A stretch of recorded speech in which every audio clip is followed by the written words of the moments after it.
Now, he was born in Pretoria, South Africa. Elon showed his talents for business early, going to door with his brother selling homemade chocolate Easter eggs. That actually reminds me of me and my friends when I was a kid. We would go knock door to door just trying to make things to sell, which, you know, you got that business mindset. But Elon was built different. He developed his own video game by the age of 12. Keep in mind, at the time of filming this episode, he is 53 years old. So being 12 and creating a video game is very different at his age than someone in 2024 with all the advancements we've had in technology. While his talents were able to thrive as a kid, he described his childhood as difficult, saying that his parents' divorce really affected him and he was bullied at school. He also shares that he has Asperger's syndrome, which I don't think is technically recognized anymore.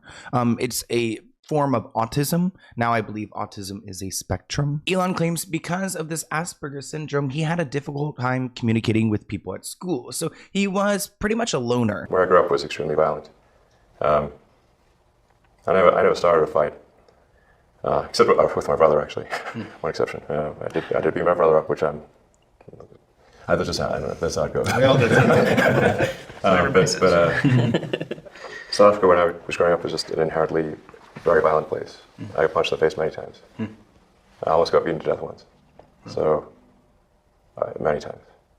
And I think if you have not been punched in the face with a fist, you have no idea what it's like. Now, in a 2010 essay for Mary Claire, his first wife, Justine Musk, a writer who he met in college and married in 2000, wrote that even before making his millions, that Elon was not a man who takes no for an answer. Quote, the will to compete and dominate that made him so successful in business. It did not magically shut off when he came home. She recalled that he told her while dancing at their wedding, quote, I'm the alpha in this relationship. Oh, a little bit toxic masculine right here. Now, because Elon did so well in high school, he got into a bunch of Ivy programs, and he ended up going to Stanford, where he ended up dropping out because he realized there was a technology boom and he wanted to jump into business. He founded 2 technology startups. These included a web software firm and an online banking company that eventually became PayPal. Because he made all of that money from PayPal, he used this fortune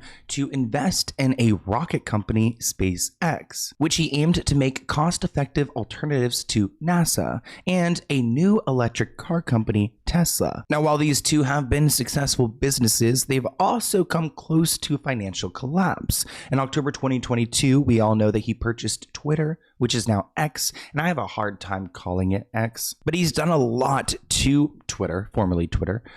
He's dramatically reduced the size of its workforce, including cuts to teams responsible for keeping the platform safe. He rebranded the company, of course, X, and introduced a new premium subscription, which, comment below, do you guys use X? I'm not too active on there. I'm on everything else, though. Even though Elon made a lot of changes to Twitter, it actually didn't help the business. It hurt it. The company was valued at about $44 billion, and then it dropped to 19, less than half of that. And now I see there's like a Twitter alternative, Blue Sky, which, have you guys heard of that as well? I downloaded the app, but again, I'm not big on Twitter, so I'm not going to be over here writing paragraphs on Blue Sky either. Author Ashley Vance described Elon as a controversial know-it-all, and he has an abundant ego. Ashley also called him an awkward dancer and a diffident public speaker. In the press, he's been dubbed both a mad genius and Twitter's biggest troll.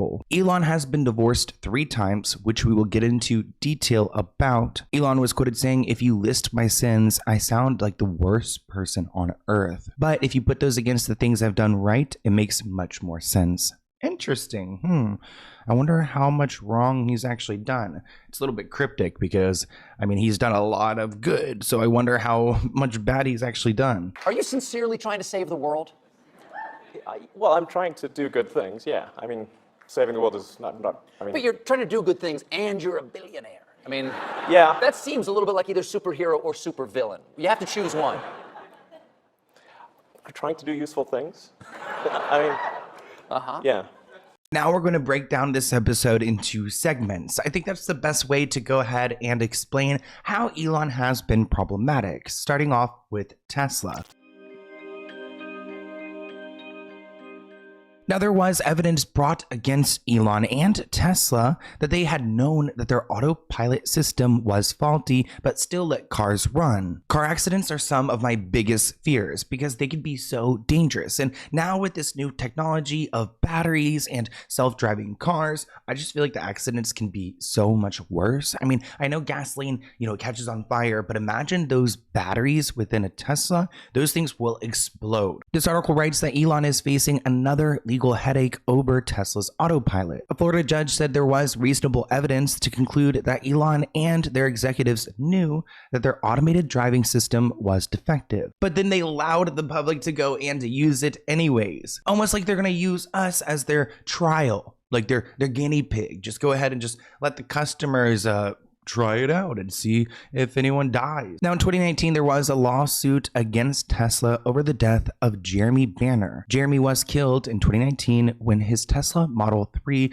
drove under a tractor trailer while in autopilot, essentially shearing off the top of the car and killing him. His family accused Tesla of gross negligence and intentional misconduct. The court found that Tanner's death was very similar to a 2016 crash that killed Joshua Brown. Both of these failed to detect crossing trucks, and as a result, Tesla would have been aware of this issue because of the crash that happened 3 years prior, which is so scary. Imagine, I guess the Tesla's so low and these trucks are high, so they just go right under. It sounds like a bad roller coaster accident. The judge stressed that there was only enough evidence to suggest that it was reasonable to say that Elon and other executives have been aware of these faulty issues. In 2016, the same year that this autopilot feature killed Joshua, Elon was saying that the autopilot feature was probably better than a human driver and that autonomous driving was basically a solved problem. This statement was made after Joshua Brown was killed. And I think there's a strategy here. It's not just his own ego that can't allow him to accept that he's wrong,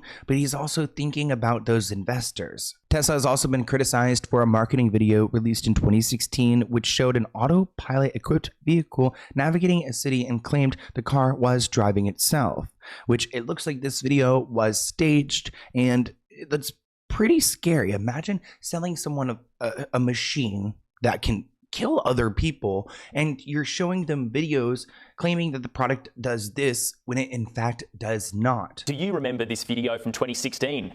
Tesla released it to promote the self-driving technology it was developing. Well, now it appears that the video was a sham. The video begins with the tagline, "The person in the driver's seat is only there for legal reasons. He is not doing anything. The car is driving itself." But according to a Tesla engineer's testimony, the car used 3D mapping on a predetermined route from a Californian house to Tesla's then headquarters in Palo Alto. The engineer revealed that during filming, the drivers had to intervene in test runs, and when trying to show that the Model X could park by itself, the car actually crashed into a fence. The Washington Post reported that there had been 736 crashes involving Tesla's autopilot since 2019, with 17 people dying. Shoot, I mean, these Tesla cars seem like they're just killing machines. Thank you for watching this clip from the Let's Get Into It podcast. To view the full episode, visit the link listed below.